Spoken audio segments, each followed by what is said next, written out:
the tip by Edwards. Bears take it away for a fourth time today.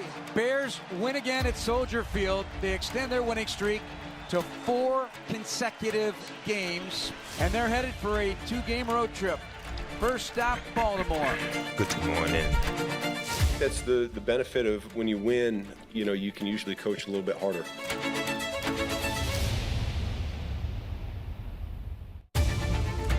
You know, if we do the right things throughout the week, if we practice the right ways, if we do enough studying, watch enough film, we got the coaches, we got the players, we got the belief that we will, you know, come out with a win, and I think that's I'm so excited for this game, man. Goodness gracious. We have aspirations to be even better than where we are in terms of the run game. So I know we're going to do that. We're just going to keep building week by week. You know, they got an MVP. Lamar laying it up for Hopkins. The veteran still got it. He's one of the most hard-working players that I've ever been around. He's just as dangerous as anybody in the league. Trolling now in big trouble. Ball comes out. He was sacked on the play. Coming after Redler, and he's gonna bring it down. Shot, boy. I'm talking about. I'm sure the defense gonna eat. That ain't really what I'm concerned about. I'm more concerned about the offense. I want to see the offense. I want to see Caleb ball out, man. I think we've seen a great game from the defense. We've seen a great game from special teams. We've seen a great game by the running game. We need a great game by Caleb. I need him to ball out. Ball the out, bro. I am a Caleb teamer. Team Caleb. How the hell I'm supposed to say that? You know what I mean. You know what I'm saying. They shoot up the Source Awards. What? Do I remember that?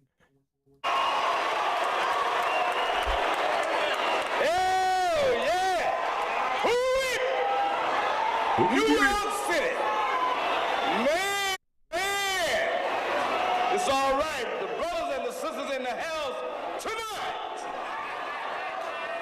Goddamn, we ain't scared of these motherfuckers.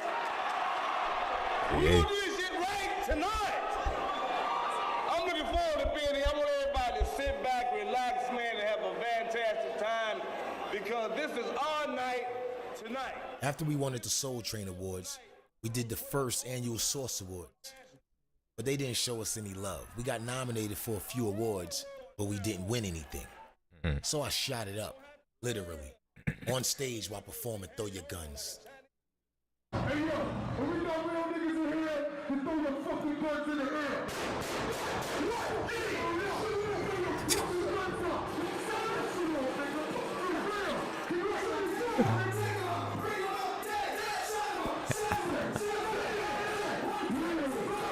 Hey, niggas is wild for real, for real.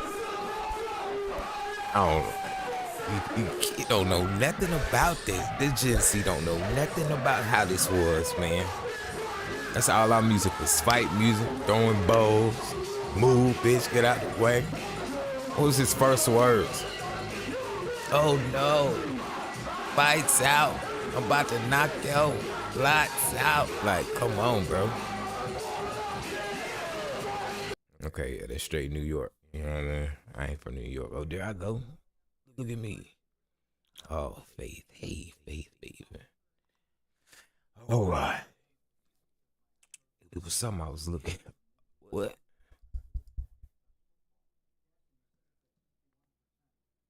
What these?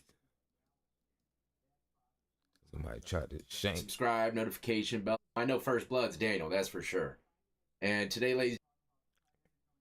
Shout out to this guy, Lockdown 23-1. I've been watching the show for a few years at this point. We're talking about Diddy. As you can see, inmate put shank to Diddy's throat. They got him while he was sleeping. How could this possibly happen to someone with such a celebrity status as old Diddy? What if maybe they staged it? No, I'm gonna break it down. Now. You might. Now, what if they staged it? He staged it so that he can get out of jail soon. Say he's in threat, he in danger. Cause what, he's supposed to do like 2 years or something? How long he supposed to do? Okay. 2-3 years, something like that. I want to save it or something because I don't really keep the lives going, but I might keep this one going. Who knows? Either way, tap that like button if you're new and enjoy. See what I'm saying? I feel like he lying If you're to not try new, to you get already sick know of you enjoy, so go ahead and tap that right now. He paid that man just to of try course, to get out. Subscribe, See? notification I ain't bell, even set it read the to all. comments Help me yet. get to the millie. We need like 21,000 more. I didn't Not even many. read We're the almost comments there, yet. ladies and gentlemen. And I knew it. HBZ Incorporated. Homie said, take that. That's wild. I don't know, bro. Hey, let me get an image of old Diddy up here really quick. Let's see here. Properties. Let's go. So what's the story? So, we already. So, my face is looking sad, bro. All right, I can promise that's y'all. tough, man. I can promise That's y'all tough, this. man. Any of y'all diehard Diddy fans. I don't wish that shit. Well, He's you gonna get be what all you're supposed right, to get, man. On but, these streets when he gets you know, out, I can almost guarantee it. Like 6'9", man. You know, that face, Told you man. They make statues of him, action figures and stuff. And look, here we are. Homeboy showing that he still has the long. I'm talking about 6'9" at this point. Still making content, still making money. They get out of jail and get right back And I to can guarantee the same's gonna happen with old Diddy. Yep. everybody who Guaranteed. get out. But They end up- anyways, let's get not into saying the that they story, go back ladies to and their gentlemen. old ways, but they end up My day's bouncing going back. good. My day's going at great. least I was to gonna some do sort an of degree, upload be of different for vicious him, but uploads. you know, Inmates dying. We're just gonna start off from he'll be living his rich life again. the motherland, as many people would say, California. I haven't done a story on them in a while, but this one deserves to be spoken about. Not to mention, it's like 3 other stories coming with it. Some violent, treacherous inmate homicide stories coming your way tomorrow or the next day. But that's what was coming today. Get this like. Stay tuned for that. I don't know if I'm gonna stay.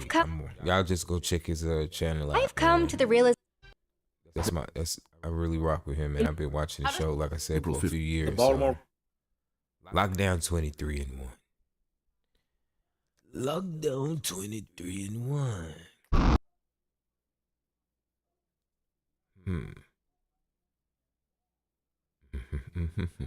This comment's really cool because it does. I've been getting all kind of stuff in my algorithm. I don't know what it is. Look at this. Look at this. Bro, what? It's okay. You can do it. It's my habit. Go ahead. You need to be bored. You will Do it. Bro, what? It's okay. You can do it. It's my habit. Rob G. That's crazy. The allegation that was just put on the new car. Dang. This is a camera that I built. Nobody wins when the family feels. Investigators still working a triple homicide that happened in an East Macon neighborhood over the weekend. 2 guns found on the scene and 2 brothers are dead. 16-year-old also died Saturday night around 11 on East William Street. Good evening and thanks for joining us. I'm Maggie Fitzgerald. New tonight, neighbors in East Macon described the moment they heard dozens of gunshots ring out Saturday night. Witnesses tell us the gunfire sounded like an automatic weapon. Some say they heard 2 separate rounds of shots about an hour apart. I thought maybe it was some firecrackers or something because it said pow, pow, pow, pow, pow, pow, pow. Like, what in the world? And about an hour or so later, he did the same thing. Pow, pow, pow, pow. Kind of scary because them bullets ain't got no name or they can come to anybody's apartment or anyone. And they got to come down. Whatever When you go get up must people come down. together willing to share, the world gets awfully small. And that's when we're able to close cases and make arrests. How, whether it be a gun buyback program, something we've got to do here in Macon to make sure we get the number of guns off the street. District 3 Commissioner Stanley Stewart says the violence is tearing apart the community, is calling on churches and schools to take action to end the cycle. He says the threat is coming from within the community, not outside. We got Crime Stopper signs out. We've had them out since April. This area had an issue back then. We go out to where the action is taking place, make contact, and try to do what we can to put people together. Now imagine this, fam. You're in a small Georgia neighborhood. Quiet night, crickets chirping, porch lights on, kids inside. And suddenly, 50 shots get let off. We find out 3 young men end up losing their lives. A couple days later, police say the only person tied to it as of yet, 21-year-old woman who just graduated with honors. All across town, they talking about it. How she go from classroom excellent, cold case suspect. Not for 1 murder, not for 2, but for 3. She set up. Did she know too much? But did she really have a hand in what went down that night? Well, in this video, we're going to try our best to find out. According to all public records, we'll try to break down everything. Victims, connection, how I want to make its most shocking cases. I've just exploded something deeper in Bibb County. Before we go over this one, I want you guys to remember, give you no angle, I just give you the story. So with that being said, make sure you like, comment, and subscribe. We'll jump right to it. Now let's start this video off with some facts. We know victims' families are angry. They got every right to be. But now it's gotten to the point, because of the information being shared online, that even the suspects themselves might allegedly want this young girl gone, simply because of what she knows. So now you got two sides of the community. Some praying she's alive, and others praying she's caught, all in the name of justice. And at 21 years old, this young woman is in what you call a lose-lose situation. And the crazy part is this: we know if she is apprehended, authorities already believe more arrests is likely to come. But before we dive into the full details of this case, who was involved, and what allegedly happened, how investigators say this was part of a retaliation shooting, without giving too much detail, let's talk about Macon, Georgia first itself. The crime, the history, and some quick facts about the city. Now when you hear the name Macon, Georgia, most people think of a small, slow-paced southern town. If you really know Macon, you know it's a city split in two. One side built on history and heart, and the other side is still fighting heavy poverty, violence, and generational trauma. Located in Bibb County, Macon sits right in the middle of Georgia, not far from Atlanta. About an hour and some change away, but the difference in opportunity feels like night and day. Over the past few years, crime in Macon has risen dramatically. 2024 alone, the county recorded more than 70 homicides, most involving young people under 25. Just like a lot of other smaller southern cities, Macon's biggest problem isn't just the violence itself, it's how fast retaliation spreads. One shooting turns into two, then three, then you having families left with no answers. But at the same time, it's also a city full of pride, music roots, church culture, and tight-knit families who've been there for generations. So when something like this happened, especially involving a young woman who once represented the best of her community, it hits home a little different. That's why this story grabbed the entire county's attention, because it wasn't just another case of senseless violence. It was a reminder that no matter how small the town, darkness can still find its way in. So now we got that foundation laid out, fam. Let's talk about what really happened that night, who the victims were, and how investigators believe the entire situation was part of a retaliation gone wrong. Fam, meet Rikimia Henley. She's only 21 years old as of today. At first, she went to Westside High School. She found herself going off track. She transferred and decided to attend a school that wear uniform, more strict, and less distractions. And because of that, back in April of 2020, her mom went to Facebook and followed her. So proud of my baby, Rikimia Henley. Through all the pain and lost loved ones, mishap at Westside, which almost cost her future, but God stepped in. My baby grieved, cried, and endured unimaginable pain. She still remained humble, focused, and driven to be successful. This little girl gave up her fashion, wearing her own clothes to school. To be at a school that wears uniform doesn't allow them to have their phone. To be at a school with less distractions and a better leader. I thought she would give up a long time ago. She loves her threads, but instead, she went harder, staying at school from 7 a.m. to 7 p.m. Staying on her ish, going to twilight tutoring. Whatever it takes, every time I go to her room, she's glued to that laptop on E2020, assuring her education and success. And okay, yes, for a teenager, that's considered a boring life, but I promise it's gonna pay off. But today, I just want to say this beautiful, determined-headed, strong, spoiled brat of mine, that I love her, and I'm so proud of her.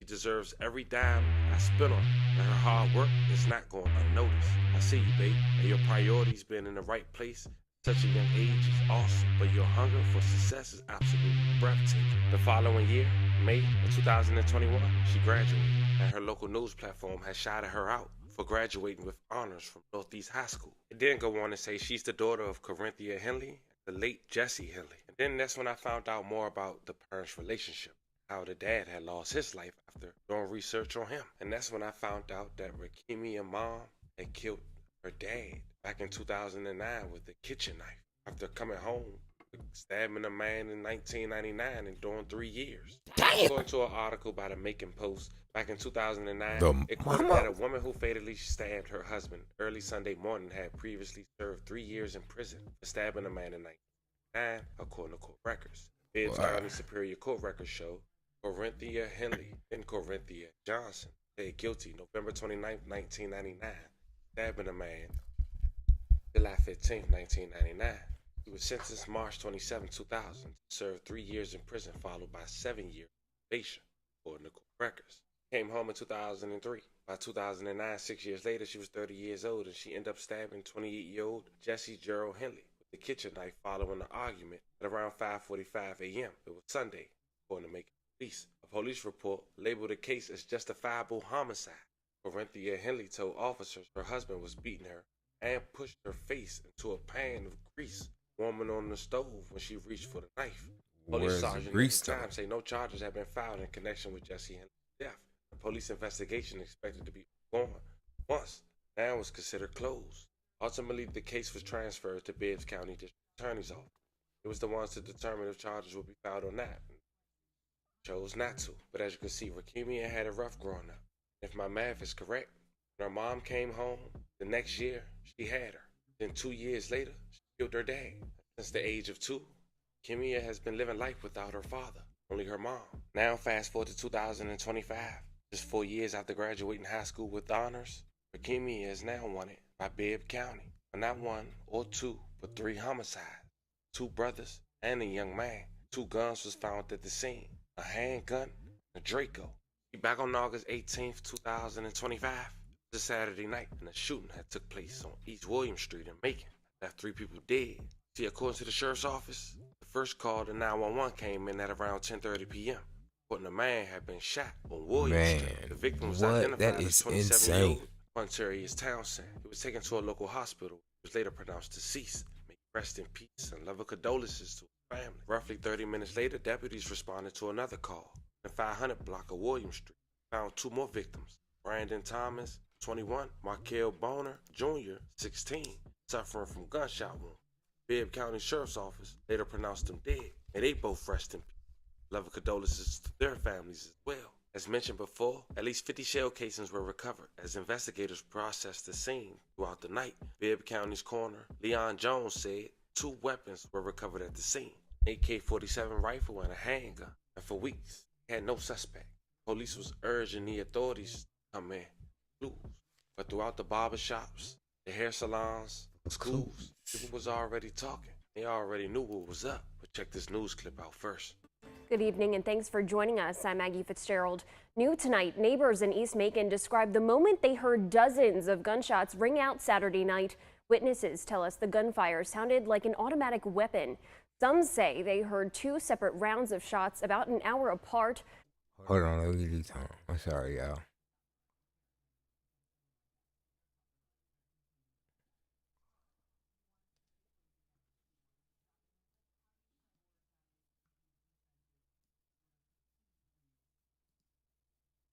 I've been practicing. Just so y'all know, because I know y'all see this, but this is my DistroKid account. And y'all know what DistroKid is, but if y'all don't, this is where you upload your mastered songs. And you upload them into Apple Music and Spotify and Tidal and all the good stuff, wherever you listen to your music. So yeah. Once I just know that that's coming. The actual pages, and then I'll have it all set up through Bandoogle, which is pretty cool. Like a little website that helps you put your whole artist page together. So that is what I'll be using as well. If the page generates, it'd be great to show ya. And then of course my SoundCloud. So if y'all don't already follow the SoundCloud, it is here. I was listening to Honeycomb a second ago. Y'all want to hear some shit? Y'all want to hear me real quick? Let me play some shit.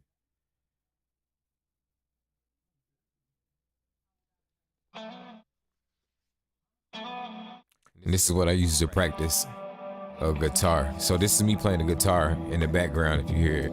Shout out to Say who made the beat. It's Shalani at first. I got the second verse. I don't understand what all the fucking fuss about. Let a nigga get mine and let a motherfucker shout. Down in the dirty south, 100 carrot in my mouth. Hustle out your mama house. falling out like paper route. Now what you talking about? BVS is on my chest, make a motherfucker pout. Change the weather when I'm out, make it rain in a drought. Air it out like damn Faust in case these niggas bout it in the club, getting bucked, throwing bows, acting rowdy. Step the fuck back, I'm dangerous, don't make me go gorilla. I'm about to go bananas on these playful ass niggas. Fuck that, where your bitch at? I smacked her on the booty cause her ass is super thick fat. I'm playing with a Kit Kat, that's big fact. She told me use a snitch, I see you rolling with the rat pack. The hollows make your head snap back, take a dirt nap. Don't make me have to react, my arsenal is massive. The handles on my AR is crafted. I'm shooting at these niggas with a classic, it's tragic. Hey fam, you better mash out. These tattletale niggas make a nigga wanna crash out. My weed don't make you black out, we stack clout. We making major plays just like the mafia. And when I go to Panama, them hoes call me unmastered.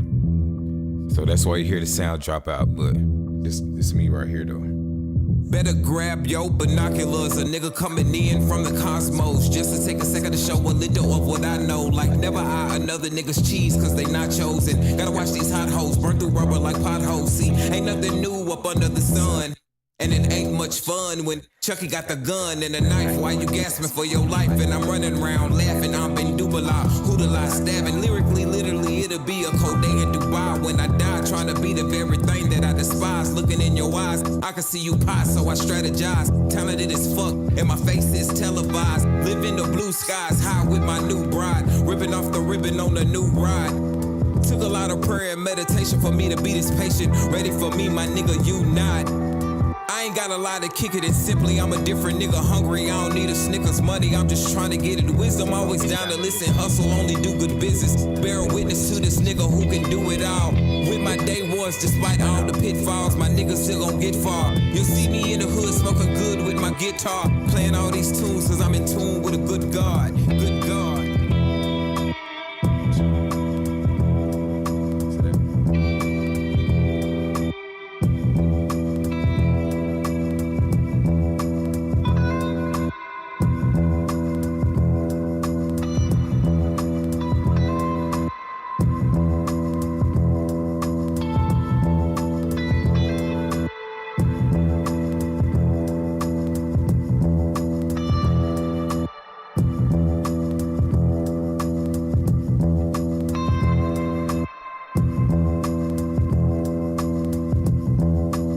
Shout out to that guy said, man, who put that thing together. Like I said, that is me in the background playing guitar, but he played for like, he had me recorded for like 3 minutes just playing straight a whole bunch of different little riffs. And nigga just cut it up, started throwing them all in the background, so that's how you hear that. But shout out to, I wanted to say shout out to Pick Up Music too though, because that's how I've been learning. You've been wondering how I've been getting better, I've been using that. And also Wild, shout out to Wild. Y'all know who Wild is by now, who I play guitar with, Outcast Guitars. And shout out to Rick Seymour. If you don't know who he is, old school white guy, awesome guitar player. He's been my guitar teacher for the past few months. He's incredible. And he's over at the Gwinnett School of Music. So just wanted to give him a shout out too, man. He's awesome. Anyway, the Distro Kid got everything. My band Zugo, I got it all set up. That's my SoundCloud if you don't already follow it. Like I said, you know. And but we'll get back to what I was doing. I ended up coming out this way because I needed to get to Ableton really quick so I can save this project. That's what I was trying to do. It's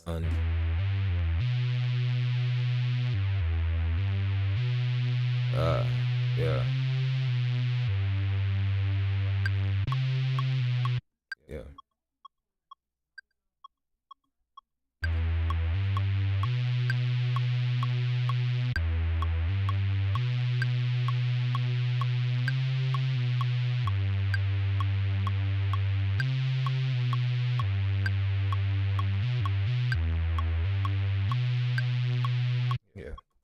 Watch how I do that though. That shit gonna be fire. I just want to save it because I'm in the middle of this story that we still got to finish watching. Y'all, my bad. I'm all over the place. It's asking me, do I want to save it? But I don't see the save prompt. Where's the save prompt?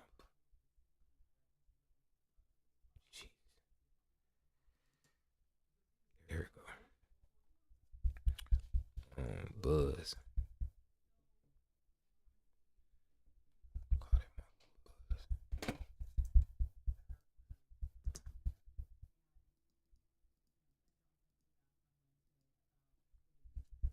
What the hell's going on?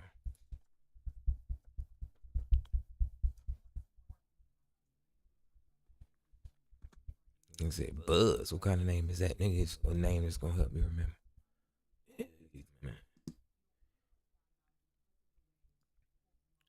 But the point was to open up last night's project. And if you didn't hear it last night I was going off. I'm gonna continue doing that today. As you can hear. Let me see something.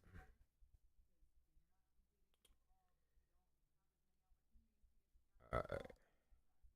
Need to turn that out. If this is gonna be on, I need that to kind of be down.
R2D2.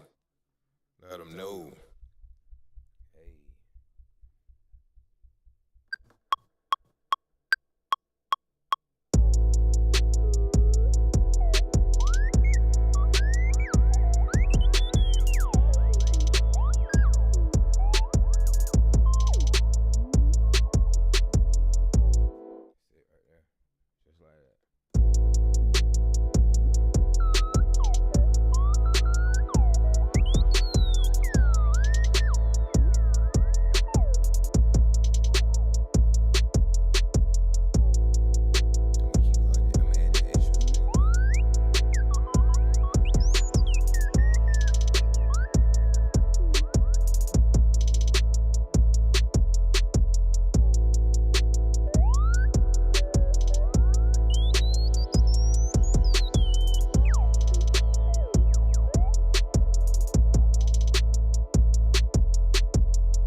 Oh, my bad.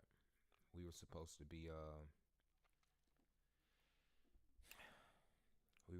to be finishing the story.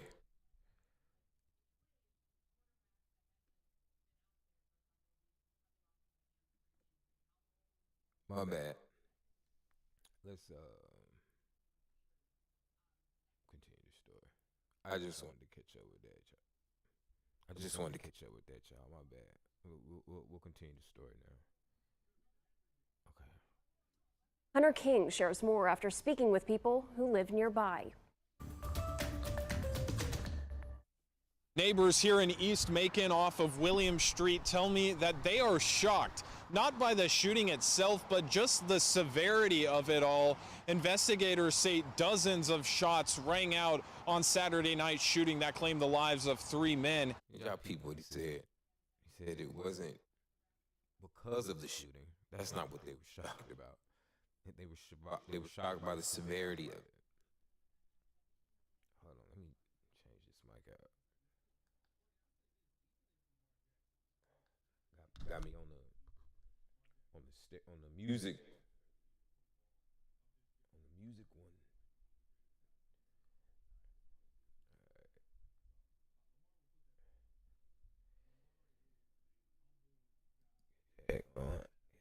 There. Whoa.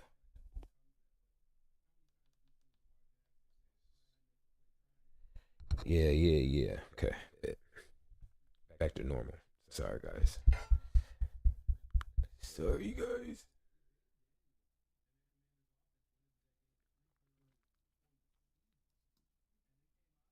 Keep going.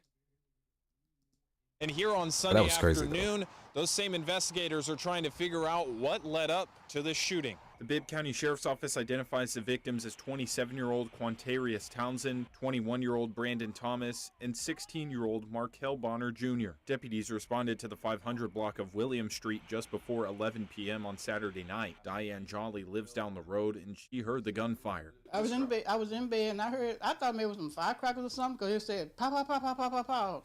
Like, what in the world?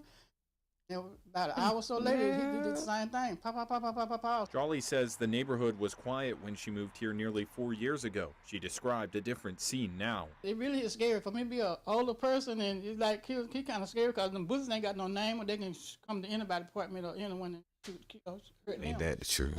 Our crews first on the scene Saturday night counted at least 50 shell casings at the scene. Witnesses who spoke to us off camera say gang activity is frequent in the neighborhood. One witness tells us this shooting may be connected to a previous incident. Sheriff's Office has not confirmed that link. Deputies found 2 victims dead at the scene. Townsend died at the hospital. We reached out to the Sheriff's Office for an interview, but they declined. Reporting in East Macon, Hunter King, 13 WMAZ News. The Sheriff's Office asks anyone with information to call 478-751-7500 or Macon Regional Crime Stoppers at 1-877-68-CRIME. Now, this Macon, Georgia. So that was the talk of the town for weeks.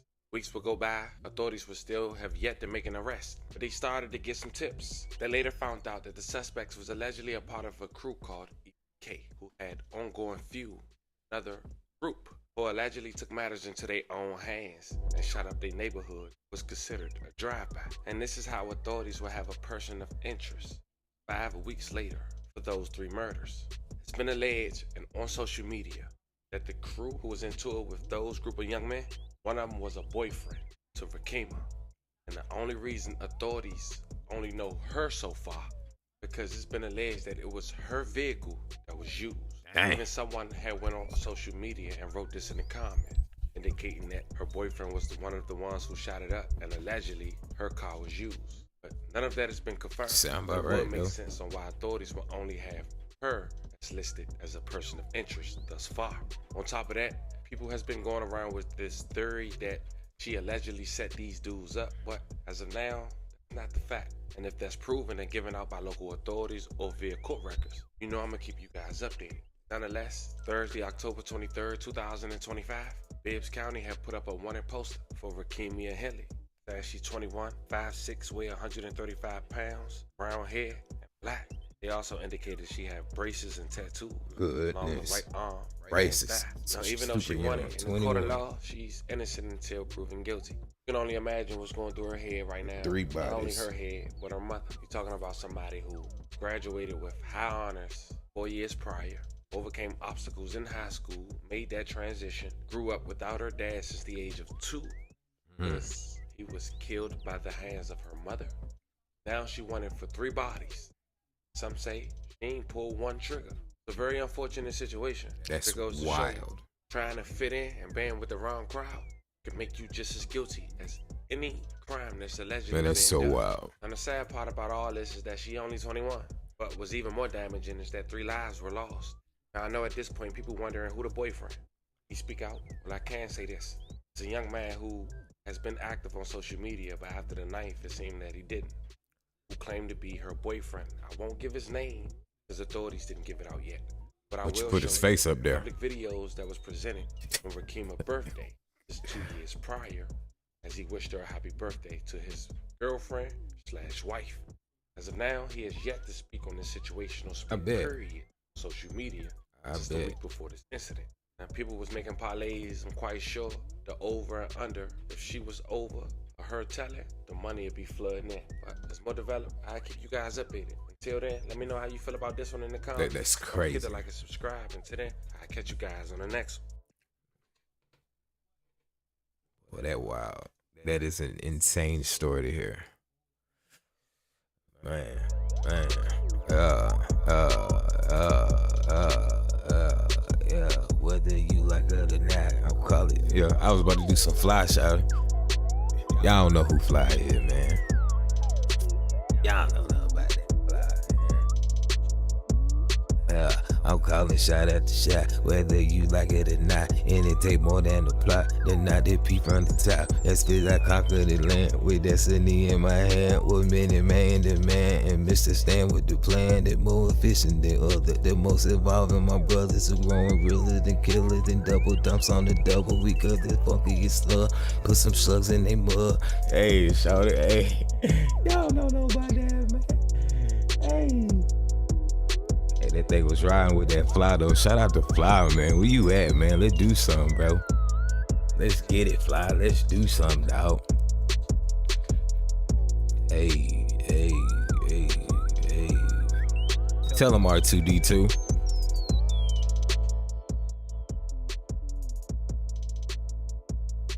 We want to get to that breaking news in Santa Monica. We are just learning at least 2 are dead and several others injured after a driver plows into a crowd of pedestrians, then slams into a tree and flees the scene on foot. Well, KTLA 5's Carlos Herrera is joining us live from Santa Monica this morning with more on what we know so far about this breaking story. Carlos, what are you learning at that very active scene still this morning? Yeah, very troubling incident for this community happening as many were out enjoying the shopping and the restaurants along this busy stretch of Wilshire Boulevard. That suspect driving up on a sidewalk, striking 4 pedestrians, allegedly 2 of them, allegedly killing 2 of them, as I mentioned earlier. And of course, several hours later, the search is on for that person who was behind the wheel of that car. Take you to some video here straight from overnight as this was all unfolding, as those first responders were arriving on scene, checking things out, speaking with witnesses, and of course treating victims. It was around 9:15 p.m. when the suspect behind the wheel of a Dodge Charger for an unknown reason was driving westbound on the eastbound lanes of Wilshire Boulevard and then drove up on the sidewalk. That's where he struck 4 pedestrians, plowing into a tree, exiting that vehicle, and then running away amid all the chaos. First responders arrived moments later. They treated all 4 victims, but 2 of the pedestrians died at the scene. 2 others were taken to the hospital, one of them with possible critical injuries. Video from the scene shows someone being placed in handcuffs, taken away by police. But at this point, it's unclear who exactly that person is. Police say the suspect is still on the run and have not released any information about him or his description. It's unknown if drugs or alcohol were a factor as well. They say the deadly crash, though, is being investigated as a felony hit and run. And while nothing suggests that the act was intentional, the possibility of that. Swab, bro.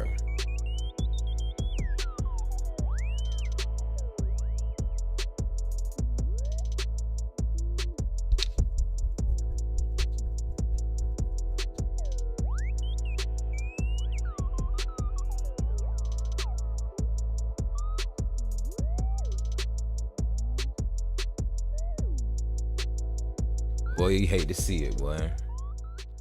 Hate to see that happen with my boy Justin, man.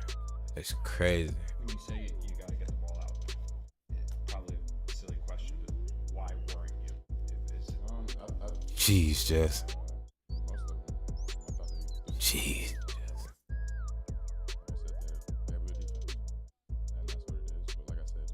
Well, no, I probably could have got the ball out and stuff, but I think most of the time they pretty much show results. When you say you gotta get the ball out. You know what I mean? Like, bruh. Alright, so let's see.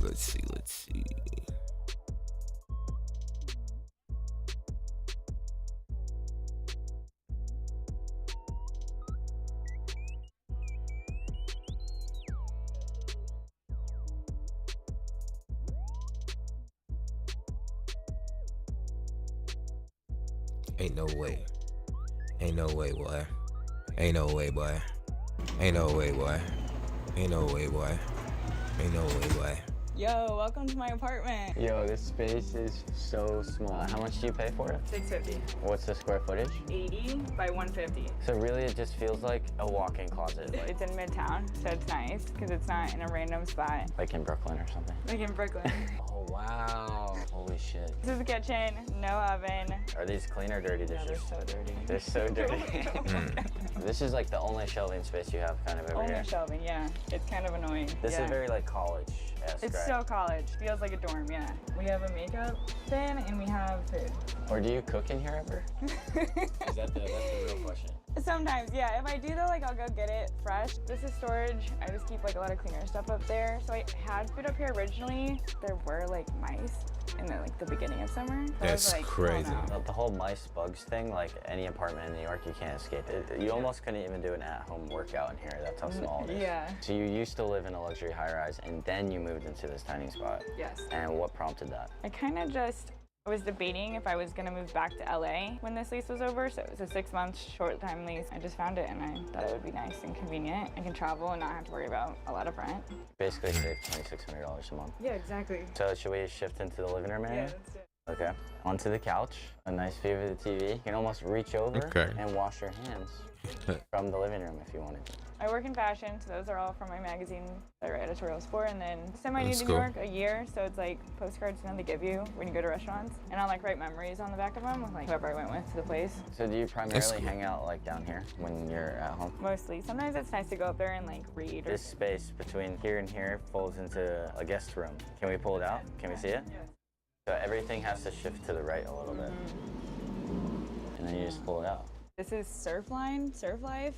So I'm guessing they're like a surf brand. It's definitely a little stiff. Like I have to like buy a mattress pad every time friends come. And where do you keep the mattress pad then? Go return it because I don't. It's so big. I mean, look at the closet. It's so tiny. The cupboard under the stairs. This is the thing about this apartment is like every time I want to get something out, something else has to move. Oh, so you have your jackets and My stuff. camera went out. It's hard to Jeez. get to, so stuff I don't need right now. Where do you keep your jackets when it is winter? Where all those clothes are right now? They do. They're just hanging down from somewhere. There's literally one bowl that goes across the entire wall up there, and I was like, I have no other choice but to put clothes here. Yeah, it's like a little treehouse kind of. Yeah, it does actually feel a little bit like a treehouse. What about your neighbors? Can you hear them? Surprisingly not. The only one I can hear is the one next door, and his shower is, it must be like right behind that wall. So the stairs lead up to this lofted space, which is your bed. Yeah. Can I try out your bed? This is something I ask everybody. You can try it out. I can try it out? You can try it out. Oh my You goodness. want me to go first or you want to go first? You go first. All right. Oh my goodness. Yeah, you have your shoes on. Do you want me to take them off real quick? Yeah, can you? This is funny. We're really gonna know each other. We are. We just pull it. Thank you. If you were an old person, you could not live here. Oh, wow. Holy shit. This is actually insane. I know. Isn't it crazy? Basically, from this railing to the ceiling right here, that's like the amount of space we have up here. So you ever bring boys up here? Never. Never happened. I tell them like it's actually not possible. It's like they're like, we won't judge you, and I'm like, no, it's not about judging. It's like you actually won't fit. The full test. I'll move. It's actually really comfortable. It is. Like your mattresses. Yeah. We're just close to the ceiling. We're super close. Don't hit your head. That's how close it is. You really gotta watch out. Those are purses? They're purses, bags. Purses and bags. And then you have some more clothing hanging up over here. We just met, and I'm just like in her bed. I mean, I guess people do this all the time, but not for a social media video. They're more like, you know, getting drinks at the bar, then they end up in someone's bed. Yeah, exactly. Yeah. Okay, Thaddeus, are you right there?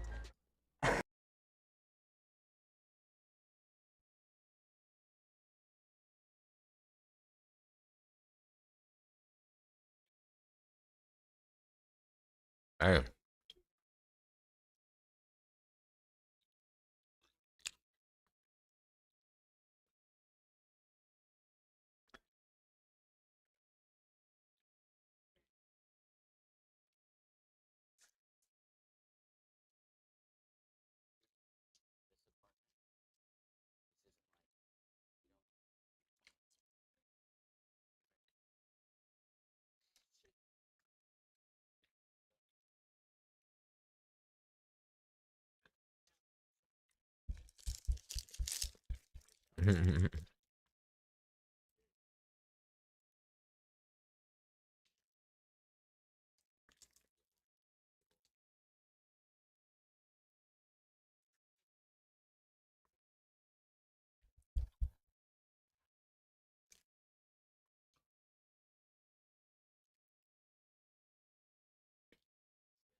Oh, so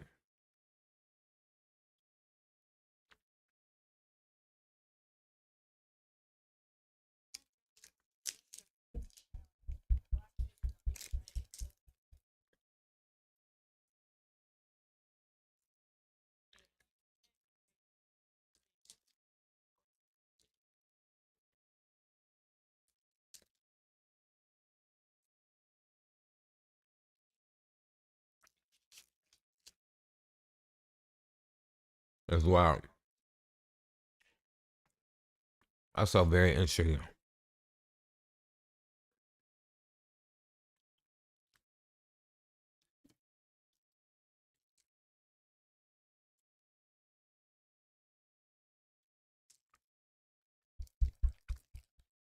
That's interesting. Sorry, my camera went out, but I'm still eating these Twizzlers.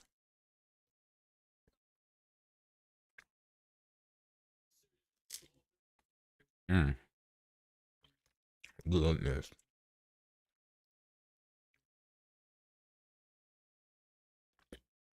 What?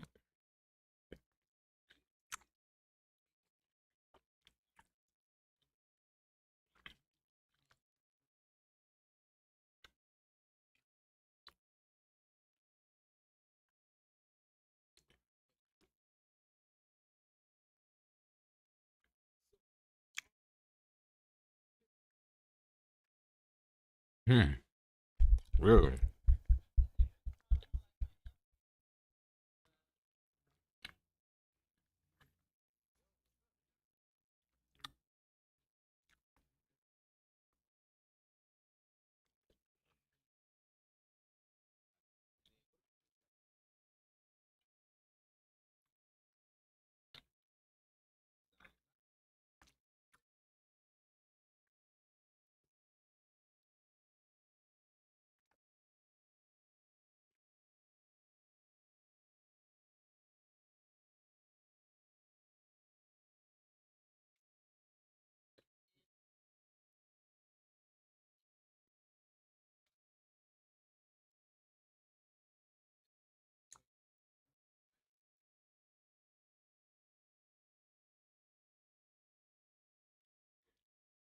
When did they do that?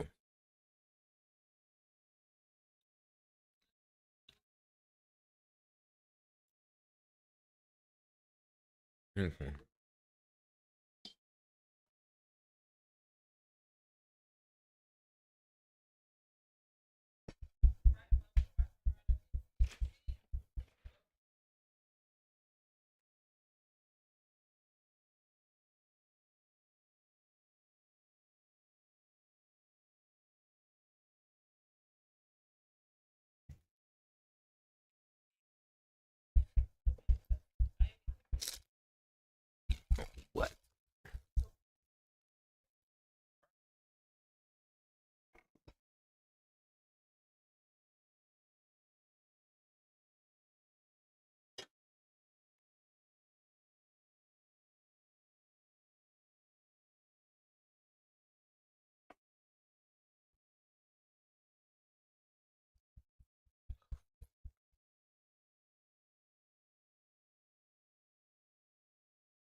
Like, what's the catch, man?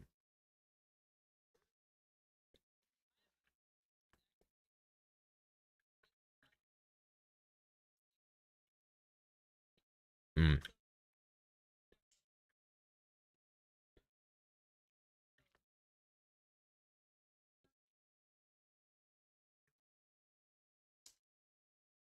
Well, that's dope.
Because they don't eat as much as we do. Like, their portions don't be as big as our food.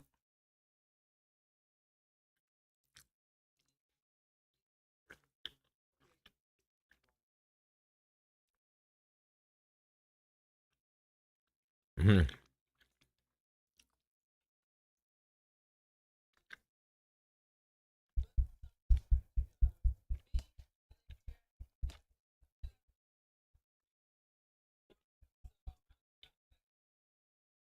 Mm. Well,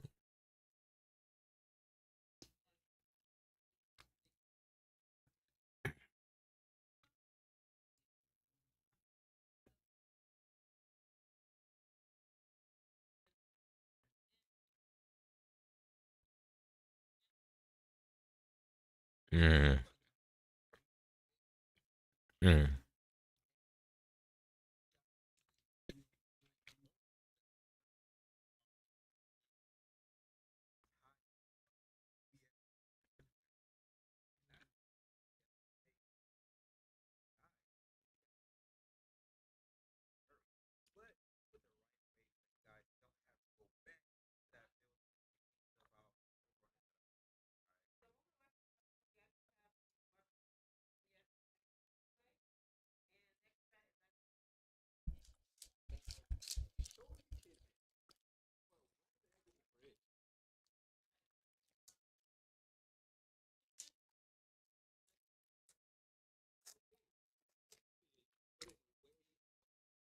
Hmm.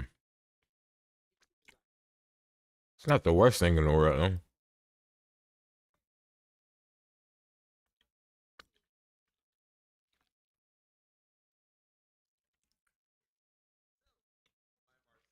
Oh, an ad.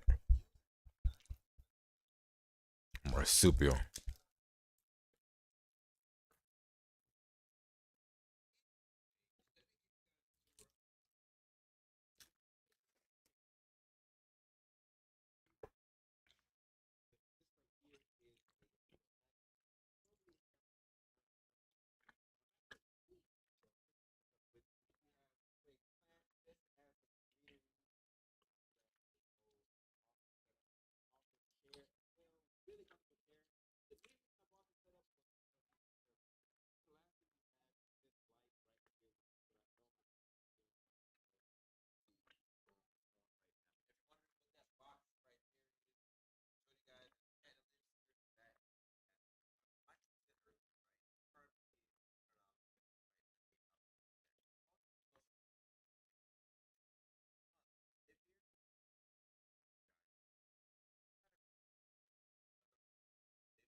Yeah, I saw this, shouting. What's so crazy? I saw this whole little it popped up in my YouTube algorithm for me to watch. So it's good that he even got a clip of it because it's so crazy.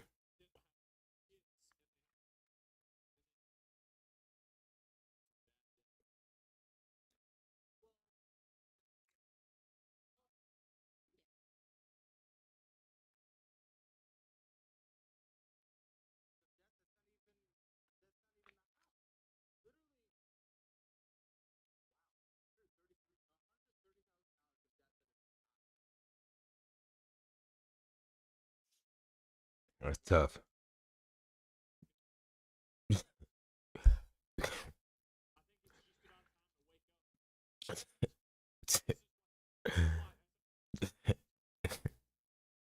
Hey.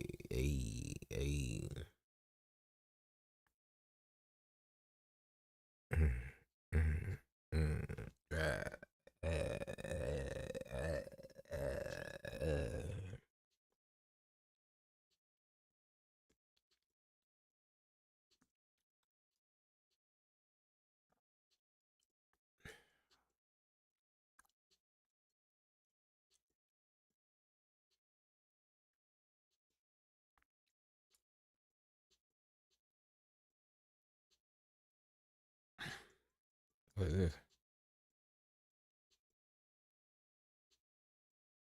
What they got in my algorithm right now, man? It's crazy. I'll bring my camera back up when it cool down a little bit, man.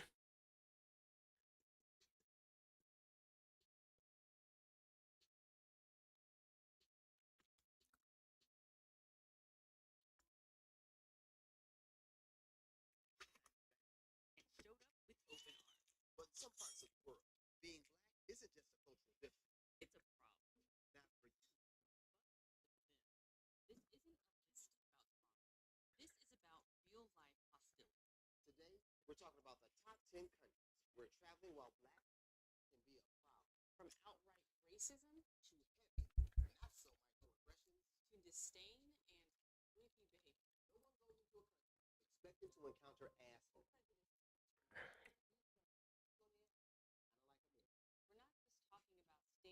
I could just find out China, Argentina, Morocco, Mexico, Italy. I don't feel that. Yeah, I'm not gonna watch that because I love Italy. I'm not gonna do that. I've been to Italy twice, and it's wonderful. Wish I don't know about that. I don't know what that is. I'm never gonna go to Mauritania, so that doesn't matter. Yeah, okay. So, 10 worst places for black travelers that has been answered, saving me. You have to watch that video. You know, this is crazy. Cause whatever that is, I don't want it. I didn't want it. I didn't want it. I didn't want it. But do y'all know that there's a new Halo? And when I mean new Halo, I mean the first one.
not use it.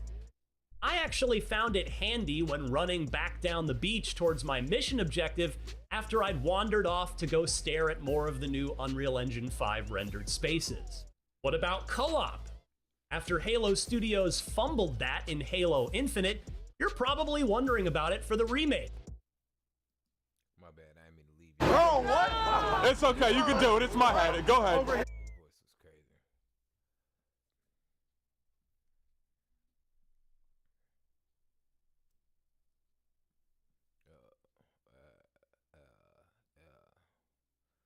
What was I even doing?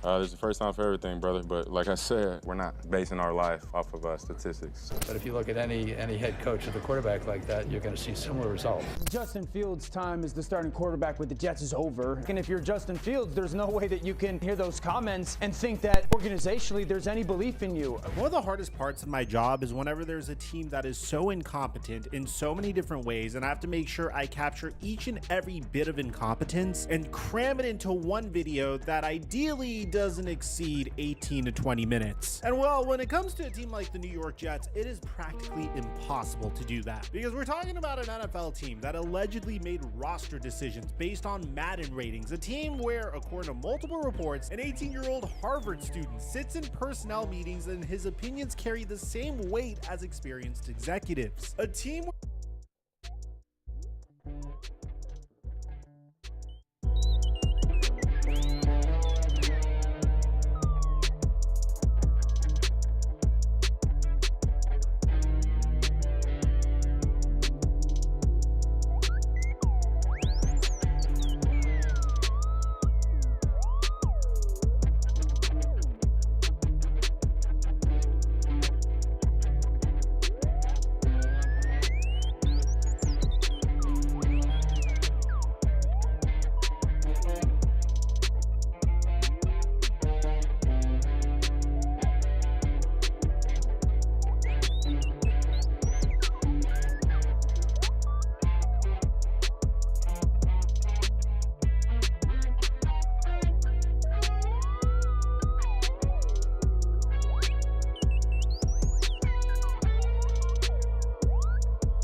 Alright.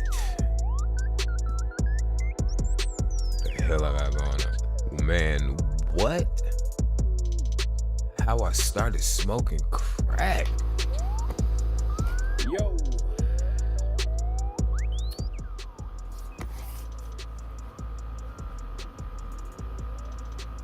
I want to do a story time about how I started smoking crack. I'm sorry, I don't mean to. It was the year 2020. The year COVID came.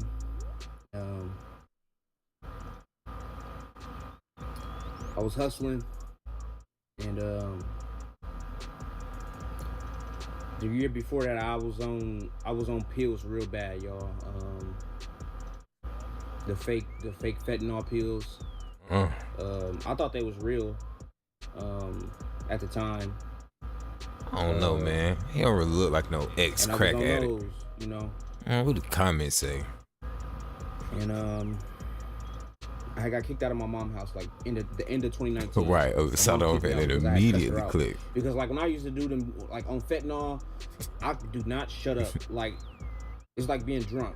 It's like I can like being on like dope, like heroin or like fentanyl.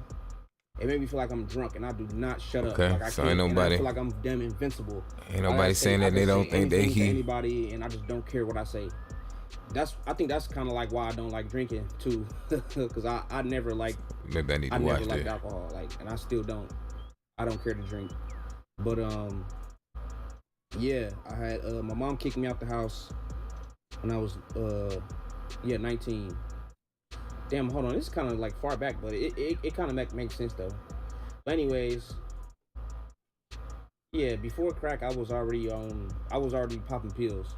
That was my shit at the time, just popping pills. And I'm not glorifying drug use, y'all. I'm just trying to tell y'all like how this happened.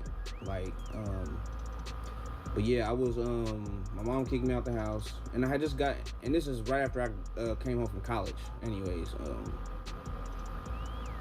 but I was hustling, popping pills, and running my damn mouth. And my mom kicked me out the crib, and so I had to go move in with my dad. And so I moved in with my dad, and nothing really changed. You know, I just kept hustling, popping pills, and you know, and then eventually COVID came. You know, and you know, I'm hustling, and my knee gave out on me, man, because, you know, I played sports and stuff, and I wasn't always taking care of my body, bro. Like, my knee, I had to have another surgery on my knee. And I just made it worse because they started prescribing me pills, which didn't really, like, help the situation up, because it just made me feel like, it just made me think it's that more cool. And then I started drinking lean and stupid, like, but yeah, and then so I'm getting prescribed pills, and when them run out, like, and I'm abusing them, like, every time I get a script, it's gone either that day or the next day, like, they not lasting that long, but and then I go buy some more fake pills, but had my surgery. April Fool's Day of 2020. And I had to learn how to walk again, bro. I was down for like 3 months. And then I was down for 3 months, and I had to learn how to walk again. So boom. And then, like, soon as around the time I started learning how to walk again, and I'm still hustling the whole time I'm on crutches, bro. I'm still hitting plays, and, you know, like, I'm still doing my thing, bro. Like, stupid, like, but, you know, and then I ended up taking a trip to California for my birthday. So, like, what, hold on, 5 years ago, around this time, yeah, I went to California by myself. I was out there for 4 days, had a good time, and I came back. I spent all my damn money because I don't know. I just felt like I just felt the need to like. I was so depressed, bro. Like I feel like an old ass man, bro. Like I gotta learn how to walk again and shit. And it's like my body just. I don't know, bro. I was just so depressed because I'm hooked on drugs and selling drugs, and it just wasn't a good look, man.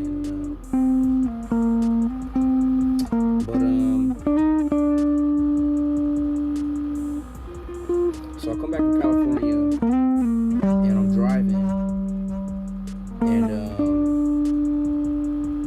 and I'm smoking weed too. Like it's crazy. I don't know how I did that. I don't know how I was doing that, bro. Like I don't know. It's beyond me, y'all.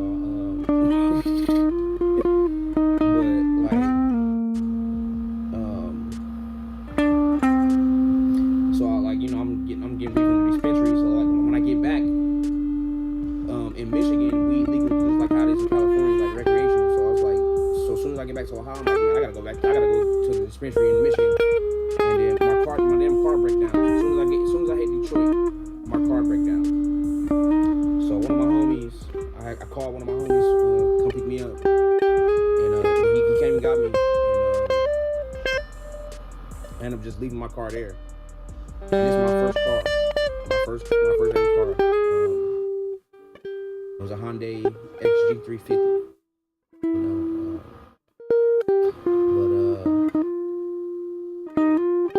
My car break down.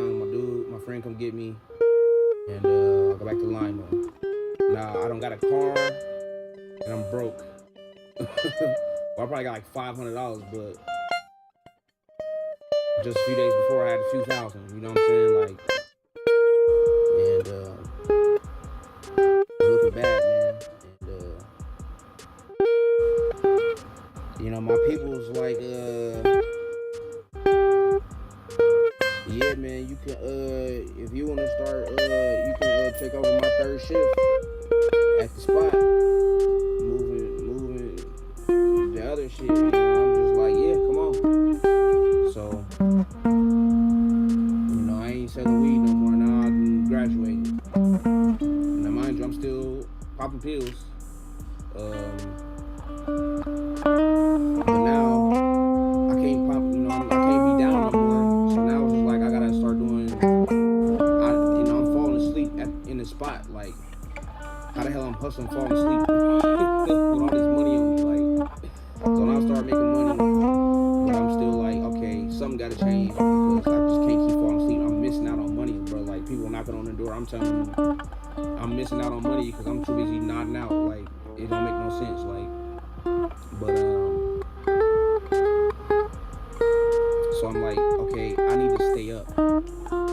So I had this bright idea to start doing Adderalls. I had done Adderall before, but now it's just like, okay, I need to do them to stay up and to stay high. So, I started doing Adderalls. And it's like, damn, this shit costs too much. It's like, nah, it's like, now it's like, I'm making money and I'm still getting high, and okay, now I'm staying up. It's like, okay, well, I got crack, so that's an upper.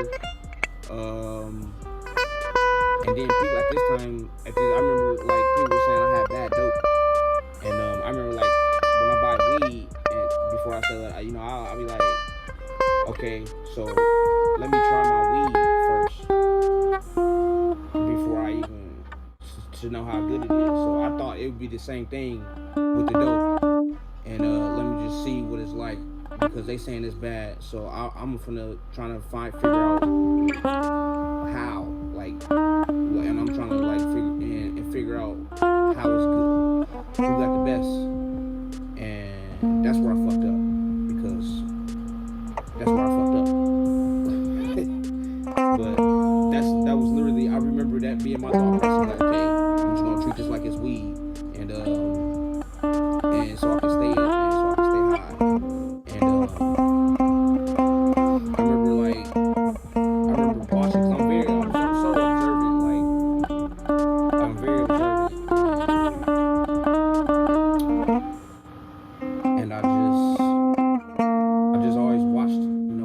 how they, load up a pipe and fix it up and smoke it. So I already knew how to do it. It's just about, okay, well, let me, I was doing it in like a black, because I used to smoke Black and Mild. Back then I was smoking Black and Mild. I wouldn't even smoke a cigarette yet. I'll take some, I'll take a rock and put it in my Black and Mild and smoke it like it's in the pipe. But it never got me high. Like it just, like it didn't do nothing. So, boom. Then I just was like, okay, well, let me put it in some weed then. I rolled up in some weed, and that was like, okay, it's like, yeah, now it tastes nasty though. Like weed, and I don't know how people was doing primos because it just wasn't. I didn't like that. Like, it was not a good. I did that once. I think I only did that one time.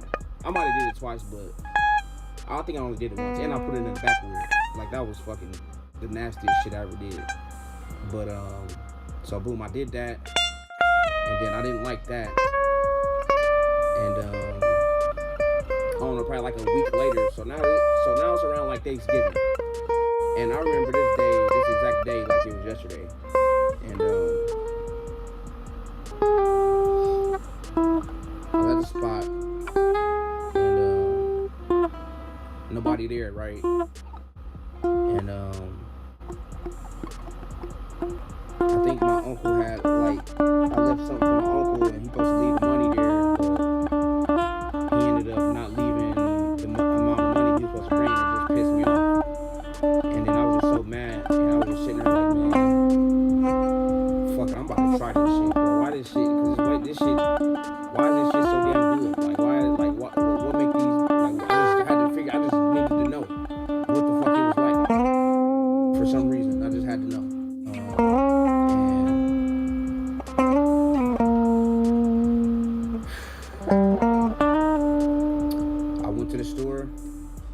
I went to the store and got me a pipe because he already had the charcoal there. It was already some at the spot. Like I said, I already knew how to, like, load it up and shit. And I'm all by myself. Like nobody was with me. And I forgot to mention, I had asked because I remember being around. I remember being at the spot, and I remember like this girl that eventually became my girlfriend. I asked her to let me hit her pipe. This is Damn. I asked my girlfriend to let me hit her pipe.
Okay, my bad. I was trying to this little technique that I can't get.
Maybe I'll put the vocals where I wanted them at already.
Strong pluck. Good morning, darling.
Hope you're having a wonderful morning.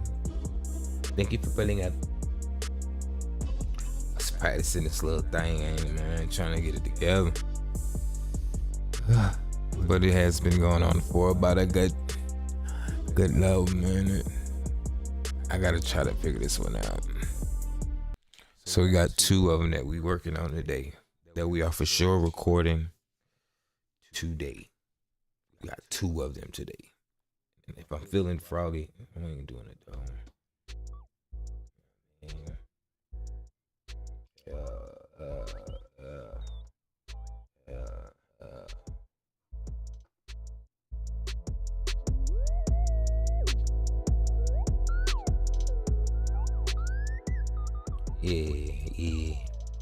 Yeah, I've been on for about 2 hours at this point. Cousin N actually is in town. I think he probably gonna come over at about like 2 or something like that. So, but I'll be here though. The plan is to be working on music, like I said, record some stuff. I actually was freestyling last night, so if you check out the stream from last night while it's still up, you know, you'll probably catch me actually, you know, trying to get back in the rhythm of my lyricism and stuff. And I was catching it. I was catching fire a little bit in there, a little here and there. But I hope you have a great day though, and hope it's productive. It's beautiful outside. It's not hot, so you know, should be good. Should be good out there. Yeah, Ian. I think we actually got to go out to the Battery because I got to go get some stuff for cousin Preston and his kids. So yeah, it's a pretty eventful day. Got some stuff going on.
tell me that ain't riding. I don't care what nobody say. You can't tell me that ain't riding. But, and then all it's gonna take is for me to go off, which I promise you I am about to go off. I am about to snap off on this today. I am excited for y'all to hear me.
Quiet for a long time. Gotta get this off my chest. Quiet for a long time. Gotta get this off my chest. Feeling like I lost my mind. You gon' give me. I was like, I'm trying not to cuss. I'm a kid. Probably listen. Bitch, you gon' give respect. Just cause I crack jokes. Just cause I crack jokes. Yeah. Just cause I crack jokes. Ain't shit about me funny. Most of you niggas broke. And I don't do this shit for money. I really ain't nothing to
for a minute, but I'm still in it. I had to get finished, handle these other niggas business since I set the transition. Yeah, since I slipped in transition like a transmission. Yeah, had to be a minute, but I'm still in it. Had to get finished, handle these other niggas business since I slipped in transition like a transmission. I've been trained. Okay, gone for a minute, but I'm still in it. Had to get finished, handle these other niggas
putting in my work. Never on the person, stop poking me cause it hurt. Now I done took all I can. My granny stay on my head with regulation and rule without my moms and dad. And plus my kid gotta eat. That's why my freedom must be. Gon' keep me 10 toes and D's until I soak up with cheese and cause. Hey, you know what I'm saying? You know what I'm saying? That's all it take though, just like a little cool little flow.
probably like a couple days before I actually go do this shit on my own. And she like, no, it was already up.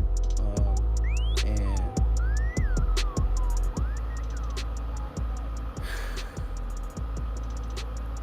I went to the store and got me a pipe, because he already had the char boy there. It was already something at the spot. Like I said, I already knew how to, like, you know, load it up and shit. And I'm all by myself. Like, nobody was with me. And I forgot to mention, I had asked, because I remember being around, I remember being at the spot, and I remember like this girl that eventually became my girlfriend. I asked her to let me hit her pipe. This was probably like a couple days before I actually go do this shit on my own, and she like, no, she wouldn't let me. I'm like, yeah, just let me hit, because I thought it was so fucking fascinating blowing out all that damn smoke. I always it just was fascinated with smoking, period. Like, I always thought smoking was fucking cool, like just being able to blow smoke out. That's why I still like smoking. I still think smoking is fucking cool. I love smoking. No, bro. Like, bro. Just being honest. This is advice coming from a crackhead. But I got damn asthma. Like, it don't make no fucking sense. Why do it's stupid. But anyway, she never let me hit her pipe, and it was flying out of my pocket, bro. Like, so I think that's what really made me try too. Like, damn, this shit going faster than everything else, so let me try this right here. You know, I put that motherfucker on there, I load the thing up, put that thing on there, man. I hit it, and before I even blew the smoke out, my thing got hard. I'm like, oh shit. All right. This the best fucking feeling I ever had. Okay, yeah. See, look at this. Why would that pop up in my algorithm, bro? Just, oh, and it's a part 2. So that it wasn't even the first part. You know, YouTube, you be with the mess sometime, bro. Get that out of here. The hell? Look at this. Nobody want to see this. I woke up a 35-year-old loser who wants to watch an hour of that. 500,000 people want to watch this for an hour. Bro, I need y'all to swap out my algorithm. They trip.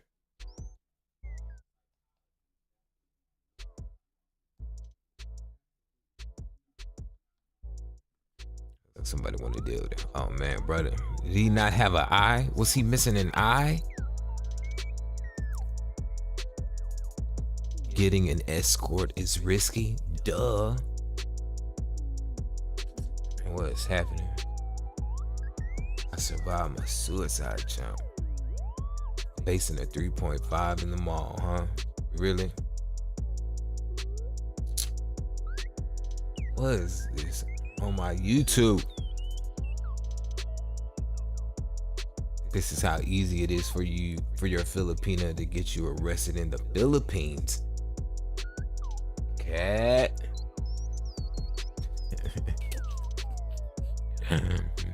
I need to talk to you about something.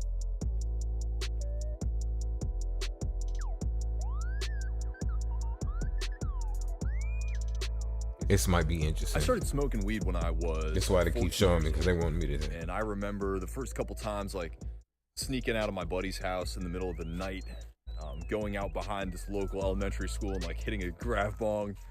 And then from there, for the next couple years, it was like every couple days I would smoke weed. Pardon me, every couple weeks, like every weekend, every other weekend.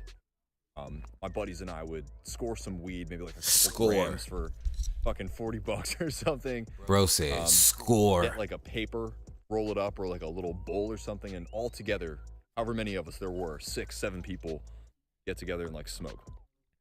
Now before this, I was vehemently anti-weed, right? I remember from health class, like the stories of right how it would destroy your brain or whatever. Like, it I was. would never want to do anything like that to myself. Instantly make you the laziest person on earth, and all of your prospects and future would be out the window.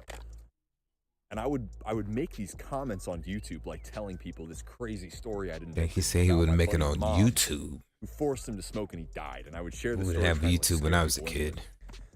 But then or scare people out of it. But then when I actually consumed weed, right, these first few times when I'm 14, I'm like sneaking out on this adventure, it was miraculous, right? It was like this incredible euphoria, this incredible expansion of my creativity. So much shit was hilarious, right? Cannabis is a psychedelic, and so you're borderline tripping. So you're having these like deeply spiritual experiences every time. But after a couple of years of, just smoking every other weekend, having these little adventures, by the time I was 17, I was smoking weed every day. And now fast forward, I'm almost 28 years old. 28. I smoke weed almost every single day. And there have been portions of my life where I was ruled by the stuff. I all I looked forward to was smoking. Every time I was in a social situation, every time I was doing something that was supposed to be enjoyable, right? I was looking forward to getting high. I was not present whatsoever. And so I know wanted to that make this feeling. video, I've been pretty sober lately not too. really sure so exactly what my intention 29 days in, no Maybe alcohol. just to kind of, if you're a young person or you're a person who it's almost been a is month. finding yourself It's pretty in good. a situation where you're overcoming the lies that were given to you in your youth, in these health classes, in these DARE classes, and you're realizing maybe weed's not that bad, right? Or you're finding yourself in a place where you have been consuming weed for years and you're like looking for a way out. Maybe this is going to be helpful for a way out. Like that, this whole idea of using a substance as an alternative to real problem solving skills. Because I genuinely believe for a lot of people, like that's what's happening with weed, right? The weed is being swapped out, and really any drug, right? If you're a sex addict, if you're an alcoholic, if you smoke cigarettes, sorry about that, all of these things hijack your brain's problem solving apparatus to prioritize these substances. And so there have been points in my life where, whether it's a depression, whether it's anxiety, stop, go lie down. Goodness. That was There have been random. points in my life that whether it's depression, whether it's anxiety, like having to smoke was the first thing that comes to mind. I had to do that first. The news is crazy. It leads to a place where every time you experience any kind of discomfort, you gotta just smoke, right? And so you spend the entire day in this cycle of like smoking, and then the come down leads to the resurgence of negative feelings, which leads to you having to smoke to bring yourself back to this artificial high, right? If your baseline's here, you're existing down here, and then the cannabis is what's artificially bringing you back to even just baseline. Yeah, okay. I got it, bro. We got it. We got it. Hey, we got it. Hey. I got it. I got it. I got it. Hey. I got it. Hey. I got it. I got it.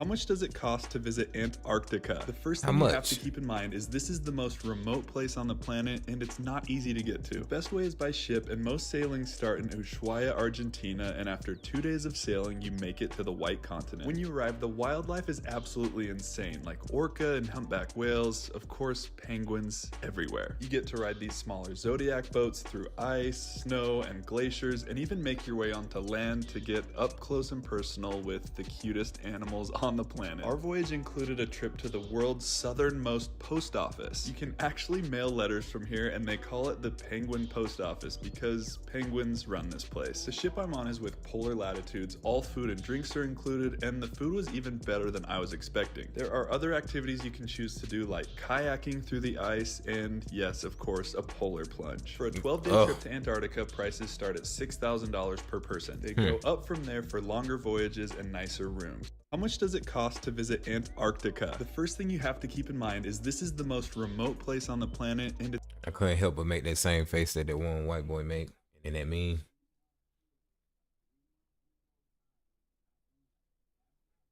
I couldn't help but do it.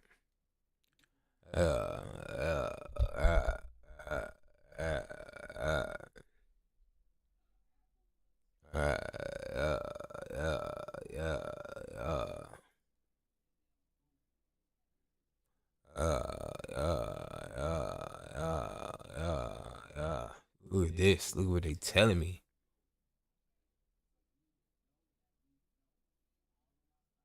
What did it say? What did it say? Okay. In today's video, we're diving into some of the most shocking and unbelievably dumb climbing deaths ever recorded. From a 12-year-old prodigy undone by a simple gear mistake to a couple who fell hundreds of feet while taking a selfie. These stories show how one careless moment can turn a climb into a catastrophe. Case 1. Tito Traversa, the 12-year-old prodigy who fell because of a simple mistake. In July 2013, the climbing world lost one of its brightest young talents. Tito Traversa, a 12-year-old Italian prodigy who had already been scaling routes most adults could only dream of. He'd been climbing since he was 6, mentored by professional alpinists, and by the age of 10, he was completing grade 8B routes, an elite level. He wasn't reckless. He was disciplined, precise, and loved by his community. But his death didn't come from pushing his limits. It came from a piece of gear assembled wrong. That summer, Tito and his friends traveled to Orpierre in southeastern France, a popular sport climbing area with bolted routes and limestone walls. Each climber had their own quick draws, short slings with carabiners at both ends, used to clip the rope to the bolts. Tito's quick draws looked brand new, with flashy rubber keepers meant to hold the lower carabiner in place. What no one realized was that 8 of his 10 quick draws had been assembled incorrectly. The carabiners weren't threaded through the sewn loop of webbing, only through the thin rubber keeper, which wasn't load-bearing at all. The mistake wasn't Tito's. The gear had been borrowed from another climber and passed down to him without inspection. As he climbed the route Saut de l'Ange, he clipped his rope through those faulty draws one by one, unaware that they would hold no weight. He reached roughly 20 meters, 65 feet, when his foot slipped. Normally, the rope and draws would catch him instantly. This time, every single one of them tore free in a chain reaction. Witnesses said it was silent, just the scraping of his shoes against the wall as he fell. He hit the ground seconds later. Paramedics airlifted him to a hospital in Grenoble, but the injuries were too severe. Tito died the next day. An investigation revealed that the rubber keepers had been installed backward by an adult who didn't know what they were for. The manufacturer's instructions clearly warned that the keeper was decorative, not structural. In 2015, a French court convicted both the shop owner and the adult climber who loaned the gear of involuntary manslaughter. Tito's death stunned professionals worldwide because it wasn't caused by inexperience or recklessness, but by the most basic equipment error imaginable. It became a mandatory training case for climbing instructors around the world. Always check your own gear. A small child had done everything right, but one careless setup from an adult ended his life. Case 2, the 1996 Mount Everest disaster. When pride became deadly, Everest has claimed over 300 lives, but the 1996 disaster stands out for how preventable it was. It's been chronicled in John Krakauer's book Into Thin Air, in documentaries, and in films. A day when poor timing, ego, and overcrowding turned the world's highest peak into a killing ground. On May 10th, 1996, 2 commercial expeditions, led by Rob Hall of Adventure Consultants and Scott Fisher of Mountain Madness, set out for the summit. Both men were respected guides. Both knew Everest's golden rule: turn around by 2 p.m., no matter how close you are. That day, more than 30 climbers queued for the top, creating traffic jams near the Hillary Step. Every minute stuck in line meant more oxygen wasted and less time to descend before darkness. By the time Hall and Fisher's teams reached the summit, it was after 3:30 p.m. Then the weather turned. A whiteout blizzard slammed into the upper slopes with hurricane-force winds. Visibility dropped to 0. Climbers lost the ropes, lost direction, and lost consciousness in the death zone, above 8,000 meters, where the body is literally dying from lack of oxygen. 8 people froze to death within hours, including Hall and Fisher themselves. Hall radioed from the south summit that he was trapped, out of oxygen, and unable to move. He spent his last hours comforting a client stranded nearby, refusing to leave him. His final transmission to base camp: please don't worry too much. By morning, his body was found sitting upright, still clipped to the line, encased in ice. The disaster exposed everything wrong with Everest's commercialization. Clients who couldn't climb independently, guides too loyal or too proud to turn around, and a mountain treated like a trophy instead of a threat. The dumbest part wasn't climbing Everest.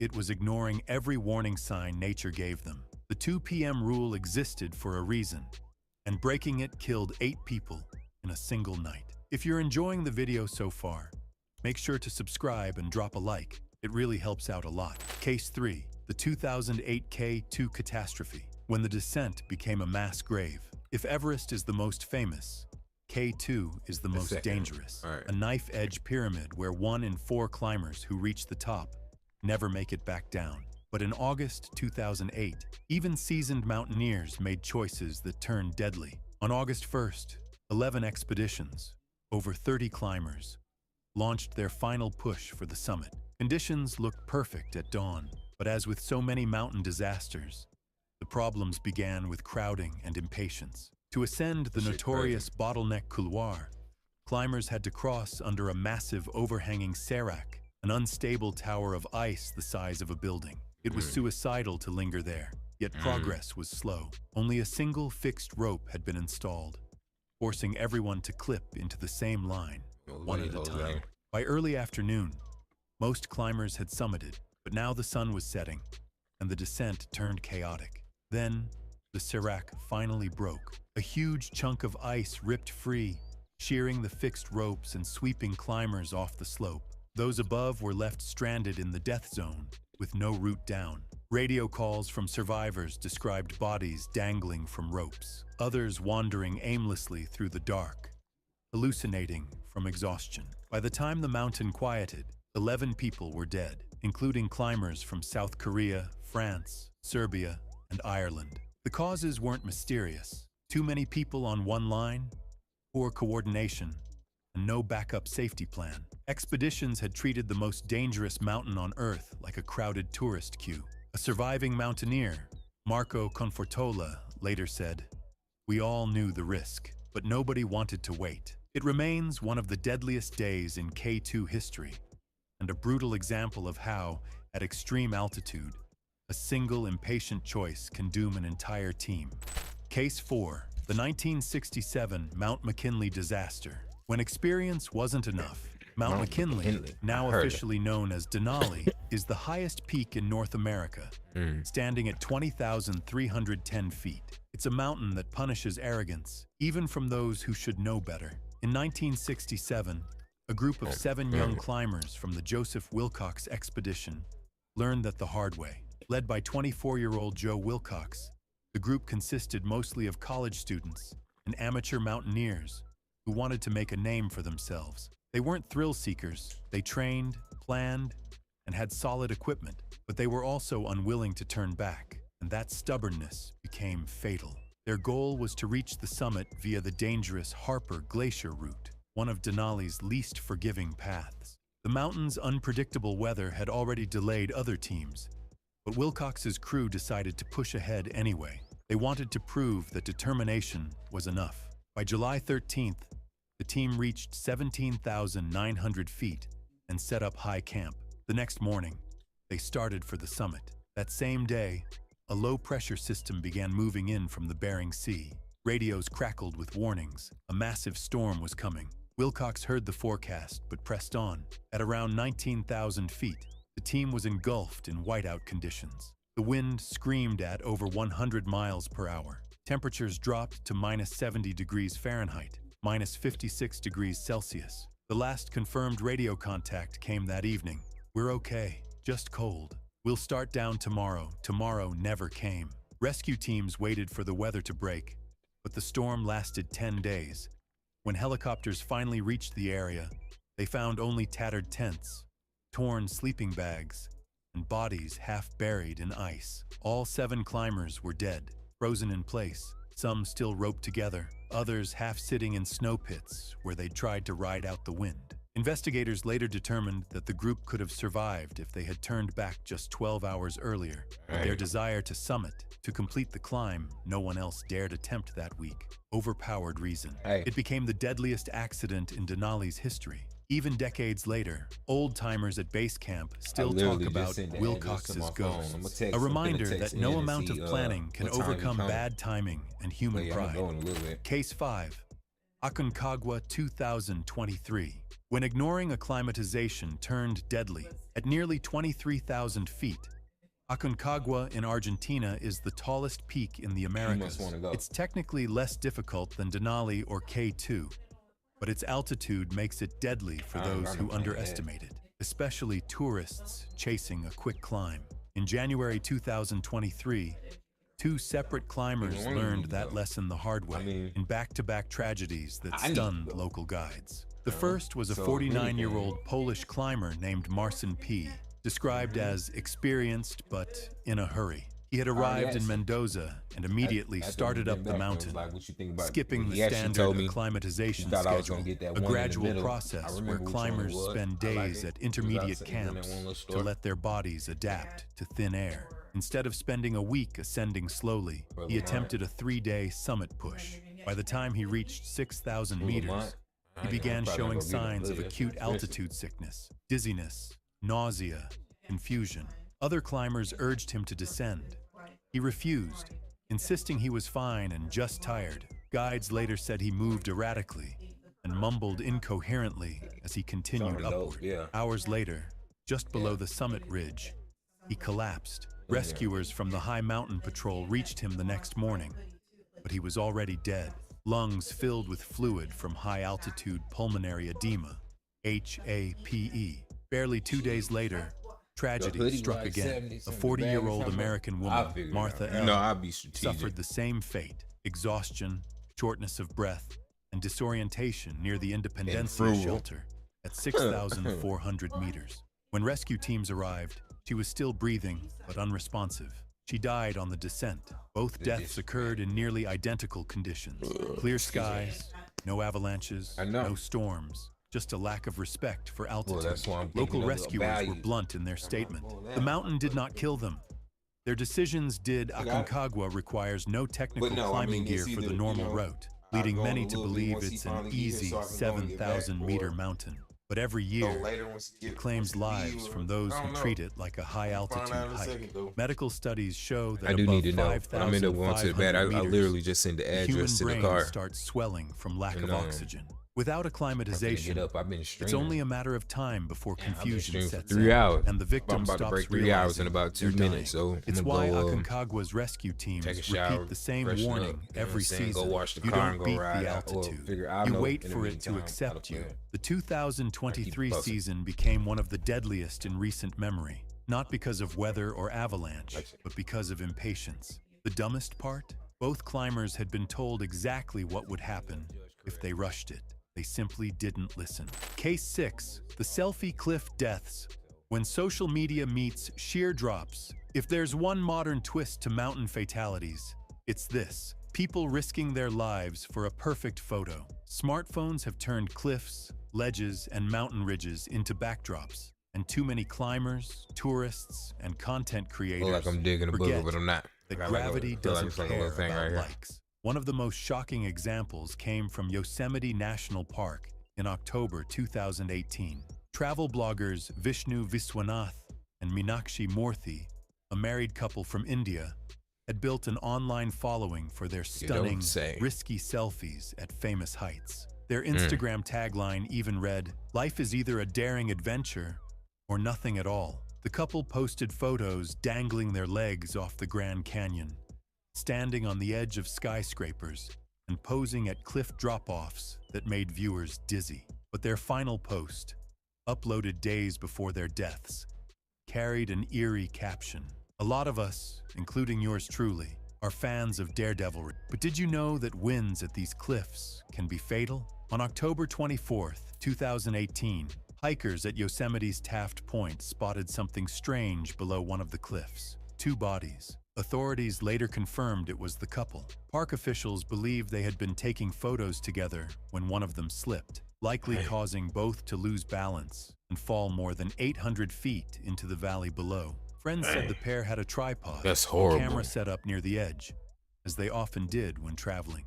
There was no guardrail, and strong crosswinds were reported that day. That's what I'm Their saying, deaths man. became a global headline, not because of mystery, but because of how tragically predictable it was. In the months before, the couple had even joked about dying for a photo. Between 2011 and 2022, studies recorded over 380 selfie-related deaths worldwide, with more than half occurring on cliffs, mountains, or waterfalls. The trend has become so deadly that countries like India and Russia have introduced no selfie zones in dangerous tourist spots. The Yosemite case stands as the perfect and perfectly tragic example of modern overconfidence. Two people who had safely conquered dozens of cliffs, undone by one misstep. Ain't no way, but. Case 7, the Ben Nevis blizzard. When unprepared climbers meet the mountain, Scotland's Ben Nevis may not seem like much compared to Everest or Denali. At just 4,413 feet, it's a day hike for most, but its weather patterns are among the most unpredictable on Earth, and every year, tourists treat it like a casual walk, often with fatal results. In March 2019, a group of 4 university students from Bradford set out to climb Ben Nevis despite multiple avalanche warnings. They were dressed in I jeans wouldn't even and see. I wouldn't even want to trainers, put myself in that casual predicament city in the wear. first They had place. only a basic map and compass. Their plan was to go up for photos and be back by lunch. By noon, the weather had changed. Temperatures plunged below freezing, and the fog rolled in so thick they couldn't see 10 feet ahead. They lost the trail and began descending the wrong side of the mountain, straight into the Five-Finger Gully, one of the most dangerous areas for avalanches. One of the students slipped. The others tried to help, but the snow beneath them gave way. 3 of them were carried hundreds of feet down in a roaring slide of ice and rock. Only one survived, clinging to a rock ledge and calling emergency services with his dying phone battery. Rescue teams from Lochaber Mountain Rescue reached the site hours later, but it was too late for the others. They recovered the bodies the next morning, frozen and broken. What made the tragedy so avoidable was that every warning system had worked. Avalanche advisories, weather alerts, and even locals at the visitor center had tried to talk them out of it. Let's go They'd back. ignored them all. One rescuer said afterward, "It wasn't the mountain that killed them. It was disbelief, the idea that something bad couldn't happen to them." Since that incident, Scottish authorities have added new signs near the summit route, reminding hikers that Ben Nevis I would not is even not want a to hill walk walk. that. It's an alpine climb. It's one of those sad reminders that even small peaks can become death traps when people Just underestimate one slip them. on the side, You don't need just one 8,000 slip, meters for disaster. and you just roll bad your judgment ass all the and way bad down. timing. Case 8, the Mount Hood tragedy, when rescue becomes a second death. The Mount Hood disaster of 2002 remains one of the most bizarre chain reaction climbing deaths ever recorded, because the fatalities didn't come from a storm, avalanche, or fall, but from the rescue itself. On May 30th, 2002, a group of 8 climbers from a Christian school in Oregon was nearing the summit of Mount Hood. It was a clear day, calm and beautiful. The climb was almost over. Then, near the Hogsback Ridge at 10,000 feet, one of the climbers slipped, and because they were all roped together, the entire line was dragged down the slope. They fell into a crevasse known as the Bergschrund, about 20 feet wide and 50 feet deep. 3 were killed instantly. 5 others were seriously injured. A rescue helicopter was immediately dispatched. like falling into As an the climbers abyss. were being hoisted up, the helicopter's rotor suddenly clipped the ice. It spun out of control, flipped, and crashed into the crater, exploding in a ball of fire. Television crews captured the whole thing live. Dang. Miraculously, the helicopter crew survived, but 2 rescuers on the ground were hit by flying debris and severely injured. What should have been a single accident had now turned into 2. In total, 9 people were killed or critically injured, all within a few hours. The entire catastrophe boiled down to one preventable decision. The climbers had ignored early morning warnings about icy slope conditions and had chosen to remain roped together in an area where self-arrest was impossible. That That's single tough. mistake set off a domino effect of tragedy. Rescue teams called it the perfect example of the death spiral, when one bad call creates 5 more. Mount Hood hasn't changed since that day, but protocols for rescue flights have. Pilots now refuse to hover in the crater during live recoveries unless absolutely necessary because of the memory of that fiery crash. It was a textbook example of how, in the mountains, even trying to fix one mistake can end up making everything worse. If these stories made your palms sweat, don't let go. Hit like and subscribe for more real-life tales where common sense took a fatal fall. But that was crazy, though. All right, y'all, man. I've been at this for a while this morning. But it's not all.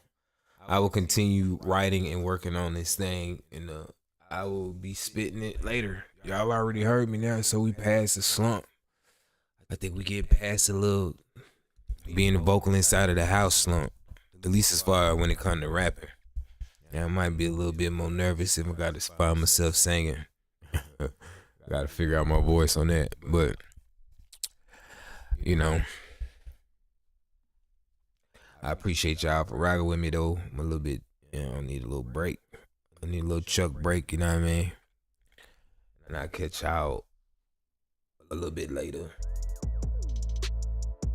All right.